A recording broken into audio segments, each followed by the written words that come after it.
Welcome to NFL News Update, where touchdowns meet headlines. Stay in the game with the freshest NFL updates. This is your quick dive into football fervor. On Thursday, the Chicago Bears will kick off the 2024 NFL Draft, presumably by selecting USC quarterback Caleb Williams, No. 1 overall. While the Williams pick has been assumed for months, Bears general manager Ryan Poles played coy in his pre-draft news conference on Tuesday. Unfortunately, it's one of those things where everyone's got to tune in on Thursday to watch, Poles told reporters. But I feel pretty good about our process and where we are and where we're headed. We know what we're going to do. Everyone's going to have to wait until Thursday night.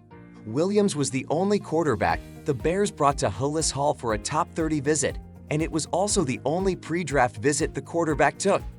During Williams' visit, the Bears had some current players on hand to meet the quarterback. I think it just confirmed a lot of information that we've got, Poles said of the meeting. There's a test of where his football understanding is. That part getting him with the coaches, that was a very positive interaction there. And then, getting him with some of our players. That's important to us. We're in a really good place with our culture in our locker room. As much as I want those guys a part of the process of building this team. I trust their feedback. The feedback from those players was positive, and Poles rejected the stereotypes with which Williams has been labeled over the past few months. He's a really intelligent guy. Came across as a really good teammate, Poles said. Easy to talk to, down to earth. We've talked through this process about the whole Hollywood thing. He's all ball, wants to work, wants to get better, wants to win as a team. That's the no. One thing for him on top of being successful. The biggest thing is, does he fit in our culture and what we're trying to do, and all signs were that he does. So that was positive. In 2 days, the Bears can make the marriage with Williams official. Broncos pick up CB Pat Surtain II's 5th-year option. In one of the easiest decisions of the 2024 offseason, the Denver Broncos are keeping one of their best young players. Denver has picked up the 5th-year option on cornerback Patrick Surtain II, the team announced Tuesday. Surtain has very much lived up to the expectations that came with his 9th overall selection in the 2021 draft. He's earned Pro Bowl appearances in each of his last 2 seasons, took home a first-team All-Pro honor in 2022, and has logged 7 interceptions and 36 passes defensed in 3 seasons. Surtain took a slight step back in 2023, a season played without the direction of defensive coordinator Ejiro Evero, who oversaw Surtain's best season as a pro in 2022 before leaving for Carolina in 2023.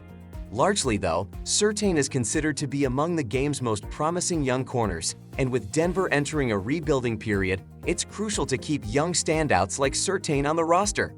Surtain's 5th-year option will produce an increase in base pay of more than $13 million, jumping from $6.6 million to $19.8 million. It's a hefty increase, but provides Denver with protection against potentially losing Surtain in free agency after the 2024 season, as well as time to work on a long-term deal. Surtain will return to the field in 2024 knowing he'll be in Denver for the next 2 seasons, and perhaps for many more years to come. Jerry Jones stands put on Cowboys' 2024 motto. Jerry Jones is doubling down on going all in. The Dallas Cowboys owner proclaimed that the club was pushing its chips to the center of the table in preparation for the 2024 season back in January, creating anticipation for a fan base that's gone unquenched. 2 days prior to the 2024 NFL Draft, Jones explained that he believes the team has been all in and will continue to be. "We feel great about what we've been in free agency," Jones said, by a team transcript. All in, all in, all in. We're all in with these young guys. We're all in with this draft. Jones' original all-in musing was never free agent specific. He spoke about key contracts we'd like to address, along with the team not building for the future and authoring a time is now narrative in the aftermath of a disappointing defeat on Super Wildcard Weekend against the Green Bay Packers. It kept the Cowboys buzzing, but regardless of what the onus of the statement was, the offseason has sputtered along with the re-signing of running back Rico Dowdle and the free agency ads of RB Royce Freeman and linebacker Eric Kendricks, standing as the most notable moves in an otherwise silent spring.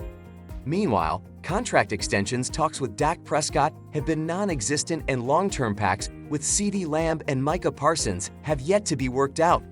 All has been quiet on the Dallas front aside from more than a handful of notable losses, among them Tyron Smith, Tony Pollard, and Jaron Kearse. With the boys' cap strapped to the tune of having just $6.29 million available per over the cap, gambling on free agency would have been a taxing endeavor. Conventional wisdom suggests getting some of the aforementioned long-term deals worked out earlier to free up some cap room. Jones emphatically stated Tuesday, "It's not for lack of trying, it's for lack of results at the moment. You may be working on it and not moving anything but your eyebrows," Jones said. "Who in the world would think that we're not working on it? I work on it at 2 in the morning sometimes. What your actual question is, why don't you have something done and negotiated and put in the drawer? We'd like to see some more leaves fall. We'd like to see some more action. It's called option. A lot of guys need to hand it off, first guy through the line. Another guy will keep it a step and decide whether to pitch it or not, whether to cut upfield or pitch left. So it's called an option quarterback. That's working the problem. I've spent my life being an option quarterback. I can go all the way out to the sideline and still have a pitch in me. I can do that, and that's just a style that you have. So, you never know. You may give money to somebody that you shouldn't have given it to. We got 2 or 3 names around here for me. I've been reading about them for a week, so I know they're out there. I shouldn't have handed it off as quick. I should have gone out and seen a few more of it. Should have seen some more defense before I pitched it or kept it. To say that you're not working on it or going is not the right answer. The difference is the style. It's on your mind. It'd be madness not to know that the contracts are ahead. Candidly, you got trouble with what the timing is around here because I'm not ready to go. Long and winding analogies aside, the Cowboys' options ahead this week aren't abundant. They've got just 7 draft picks and plenty of needs, perhaps the most glaring being running back, offensive line, and linebacker. Jones is excited about the upcoming 3 days in Detroit, just as he is every year. "I know that I don't know when I've ever been in a draft that I didn't feel like the players we were drafting were gonna be on the field for us and making significant contribution," he said. "I don't know that I've ever felt that. But today you have to have rookies contribute or you aren't getting the value that you need to have these. These are your lesser paid as far as other relative to veterans. The good ones are gonna get paid to have other days with more pay, but that's got to meld in with the overall management or work. Because you got 9 or 10 players getting 70% of the money. So you got to have youth and you got to have those players that fill in there, and how you fill it in is gonna be the difference in the future. Frankly, probably has been if you look at it across the league." Just as he did in January, Jones said Tuesday the Cowboys remain all in. How that translates remains to be seen Thursday, Friday, and Saturday. But regardless of how it all plays out, it'll certainly be an interesting ride.